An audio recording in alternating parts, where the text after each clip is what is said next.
kembali di acara Rumpi Ruang Pendidikan Islam. Thank you.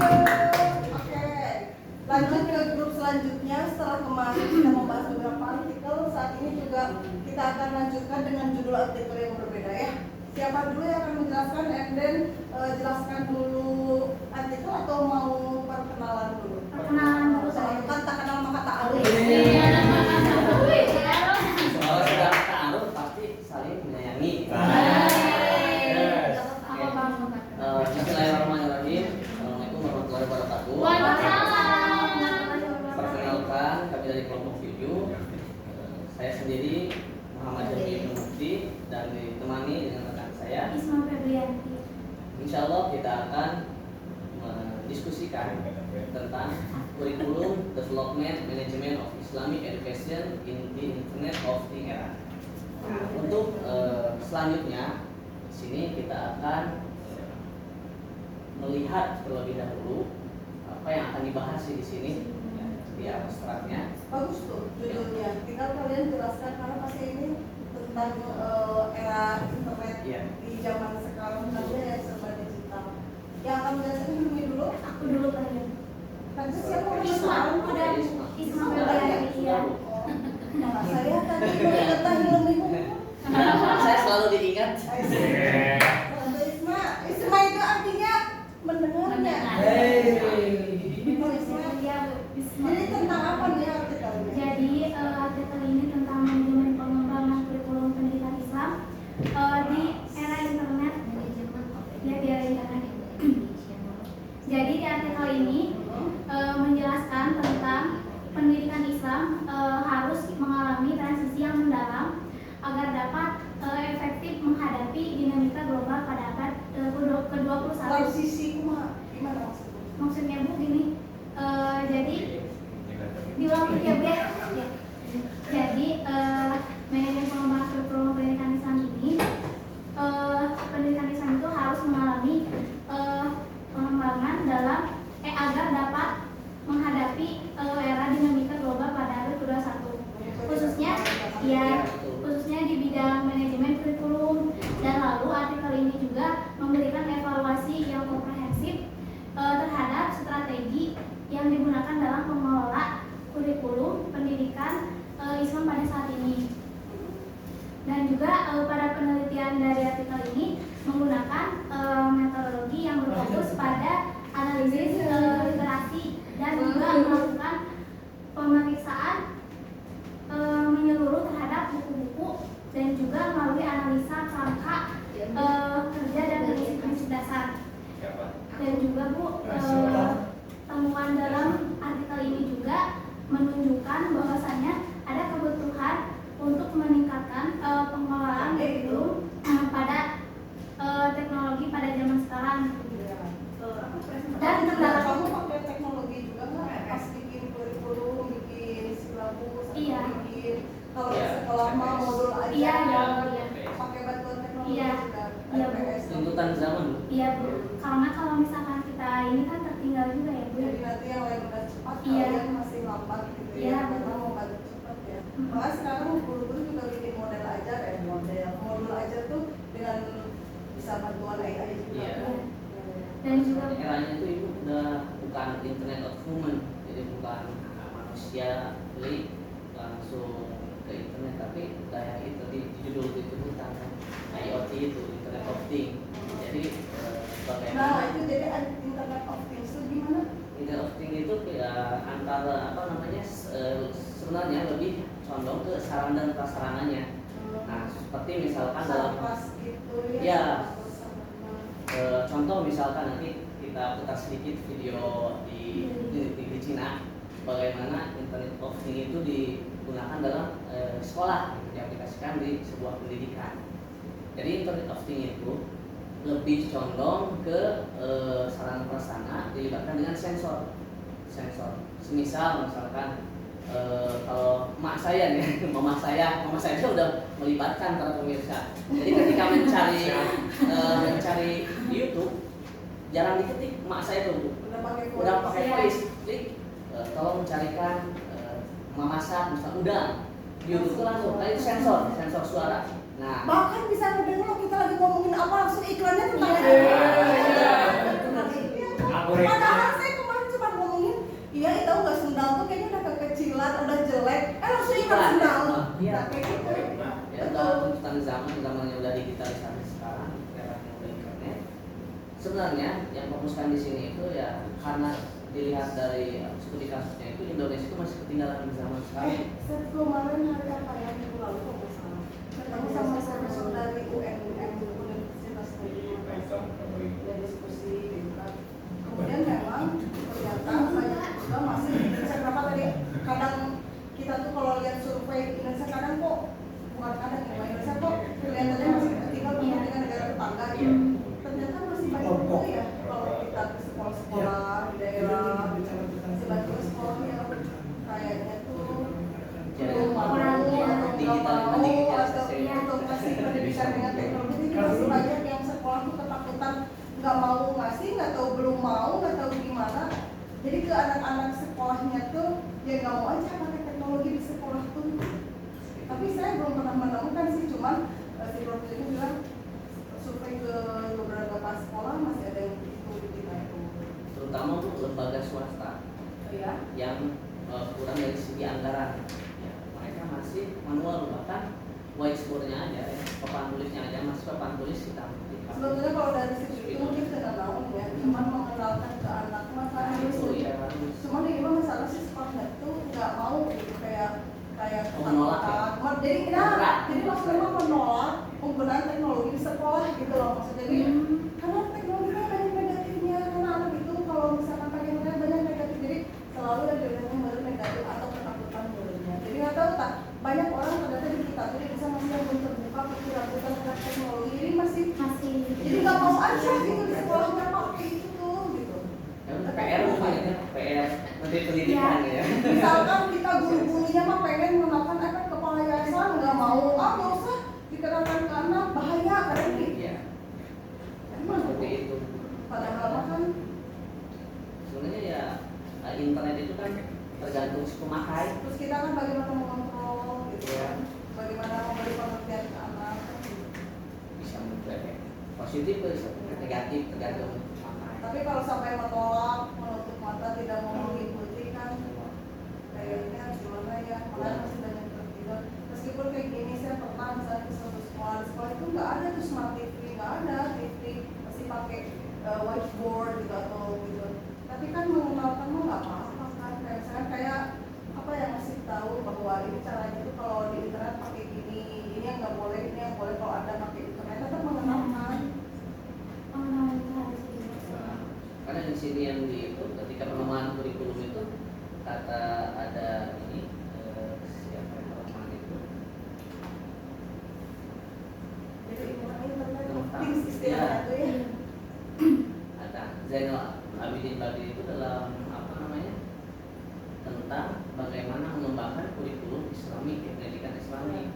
Nah kan di sini itu harus beradaptasi, beliau harus beradaptasi, untuk beradaptasi itu kita tuh harus mengikuti zaman. Kalau nggak seperti itu ya ketinggalan banget. Iya. Bahkan kita tuh orang Islam harusnya bisa lebih maju kan, Iya, gitu seperti itu. istilahnya ya mengikuti perpanjangan, kita harus maju. Bagaimana caranya negeri kita juga harus maju dengan tadi berlandaskan tetap ke agama, kita untuk mengontrol Fondasi pertama tetap tapi agama. mengikuti perkembangan Nah, zaman. iya, harus balance lah. Iya. Semuanya. Ya benar. Terus jadi gimana tuh si Internet of Things ini diaplikasikan jadinya? Nah, Internet of Things ini diaplikasikan itu di dalam jurnal ini mereka membahas bagaimana cara mengembangkan kurikulum Jadi pendidikan dalam Islam. kurikulumnya ya. Kurikulumnya pendidikan Islam. Bagaimana memberikan pada peserta didik, terutama peserta didik karena kan di lapangan itu peserta didik dan pendidik. Ya.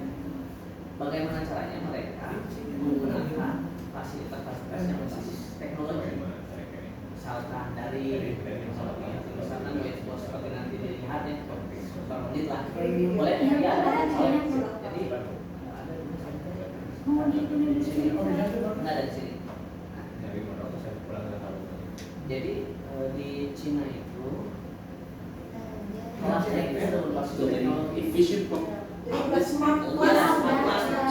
Saya kayak usul sebenarnya kita semoga nanti bisa punya smart class. Amin. Insya Allah kita juga kayaknya akan punya. Pak, ini padahal ini bukan kelas universitas.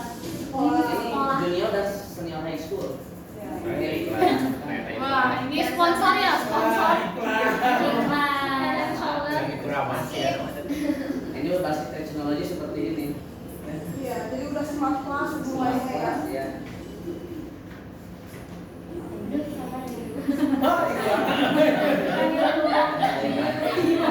Ada action dulu ya, guys. Ini di Indonesia seperti banyak iklan ya untuk kemajuan perusahaan ya. Kan? Prasangka baik saja. Nah, ini salah satu sekolah di Cina menerapkan IoT ini, optik dalam prasarannya. Ini Semuanya robotik pakai ya. robot. Iya. Jadi Jadi pengembangan kurikulumnya itu tergantung minat si siswanya nih. Dia minat siswa misalkan dia lebih bakatnya itu ya, disediakan ruangannya ya. Tergantung minat siswanya. Wow. Oh, anak aku suka kayak gini. Ya malah, aduh. anak aku Ruangan juga kelasnya tuh ya luas, IT banget lah. yang sekarang ya bapak. Di Cina, Singapura. Nah, tetangga kita tuh berdekatan Singapura. Udah ke Singapura aja dulu ya benar. Ya, bisa kita studi banding di sana. Kalau Malah bagusan ini daripada di sini juga. Insya Allah kita ke depan. Temuin dia jauh.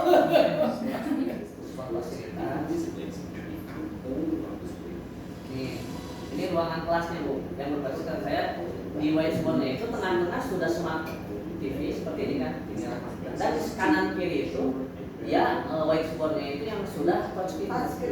Ya. Mungkin Dia yang berapa Pak ya? seperti itu. Temennya dia Iya, keren Jadi ya. Mas Santen gitu. The country implemented 9 years of compulsory education in 1980. Supaya aku ini orang pejabat. Di mana? SD Bisa, sampai SMP. bisa sebetulnya. SD SMP udah seperti itu. Gimana kuliahnya? Oh, kalau kuliahnya jangan Jangan ditanya. tanya, ya kita sekolah dasarnya aja seperti ini gitu ya. Saya aja awal kuliah di Australia awalnya masih terkaget-kaget.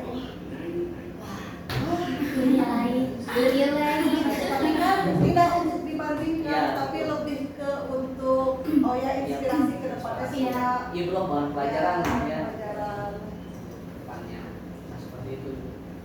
Jadi masih banyak PR di kementerian, terutama kan yang mangkut kebijakan ya kementerian ya. Bahkan sekarang kan alhamdulillahnya itu udah dibagi saya kemarin lihat sedikit tuh dari ya TV One terkait tentang pembagian pendidikan jadi 3 kan supaya dibagi-bagi ada Kemendikbud, Kementerian Dasar dan Menengah, terus ya ada Kementerian Pendidikan Tinggi dan Saintek dan juga ada kebudayaan. Jadi bisa fokus sebenarnya sekarang lebih. Mudah-mudahan Iya, iya. seperti itu. Amin, mudah-mudahan nanti pas kalian lulus paling. Amin. Ya, jadi kita kan tidak boleh pesimis ya, harus selalu optimis lah.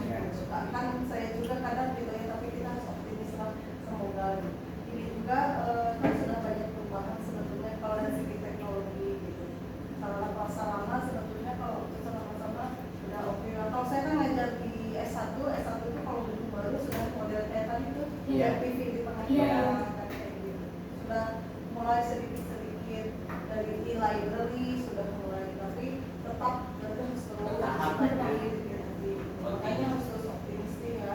Nah, dari tugas kalian juga di sekolah, bagaimana caranya nih setelah kuliah dari sini bertahap kita mengaplikasikan sedikit-sedikit harus seperti apa, kemudian tadi sarana prasarananya Iya. berarti harus gimana kan gitu ya. Gimana dengan mang dana dan biaya? Kadang kita tuh terbentuknya Iya, mang tentunya. dana dan biaya. Tapi saya lihat kemarin dari podcast yang di TV One. Tapi sebenarnya tadi kan dengan 3 kementerian ini sekarang bisa lebih Lebih. fokus lagi. Terutama apa gaji guru semua. Kita Apa ya? insya Allah. Saya kan insya Allah, tapi Gaji untuk Anda. dosen.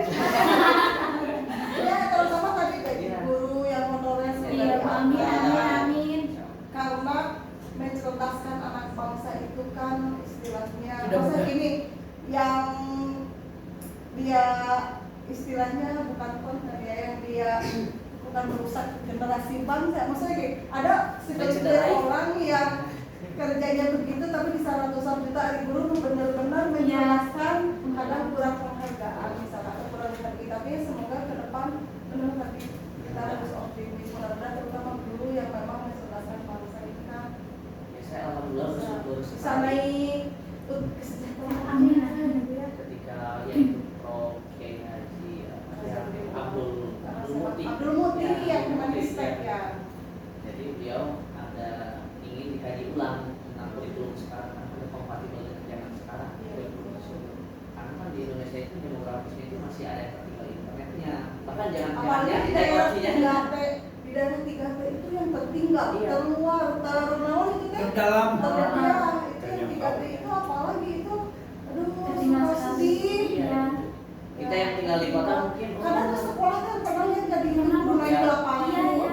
kudu Jembatan yang udah Jembatannya yang Iris. udah bayangkan mau sekolah aja masih begitu dari sarana. Di TV Bagaimana aja lah ya. sarana di Kalau di sekolah laut ya udah tinggi, itu. tingguling sekali. Tadi itu harus perlunya transformasi jadi udah dari SMP, Pemerataan lalu tingguling kan harus adil dan merata sesuai Pancasila kan keadilan dari seluruh. Ada di Panjul Terus sama kalau lagi menurut kamu nih terakhir dari saya ke depan kalian akan aplikasikan ini kan kalian Jalan akan juga jadi jalan motor. Kalau saya sih Bu pengen sedikit-sedikit mengenalkan teknologi, terus memberi pemahaman juga kalau misalkan kepala sekolahnya menolak ya diberi tahu positif iya positif negatifnya gitu, sedikit-sedikit aja Bu. Paling kita ambil yang positifnya Iya. Kita harus ada sosialisasi lah. Iya, Terutama misalkan kita sebagai akademisi harus ada sosialisasi ke masyarakat terutama yang pedalaman, misalkan dibagi kelompok lah kalian tugasnya pedalaman silahkan sosialisasi tidak kamu ke mana atau ke pedalaman boleh saya kemana saya Bu? Ke Singapura boleh dari pedalaman oh iya perkotaan. Kalimantan boleh kemana saja IKN IKN karena kan yang penting mengabdi untuk negeri. Insya Allah. Aduh. kan kita belajar untuk mengembangkan pendidikan Indonesia pasti. Apalagi tadi insya Allah sampaikan kita semoga berpahala ya. Amin. Amin. Telah menjadi lillah. Insya Allah kalau sama anak MPI suka ngedengar jadi ustazah. Ada imamnya Bu sebagai semua. Oke, kalau gitu mungkin kita akhiri saja acara hari ini. Semoga kalian ke depannya juga Amin. lancar, sukses dan peserta Amin. bisa mengaplikasikan sesuai keinginan kalian nanti ya. Kita akhiri saja kalau gitu ya. Boleh. Terima kasih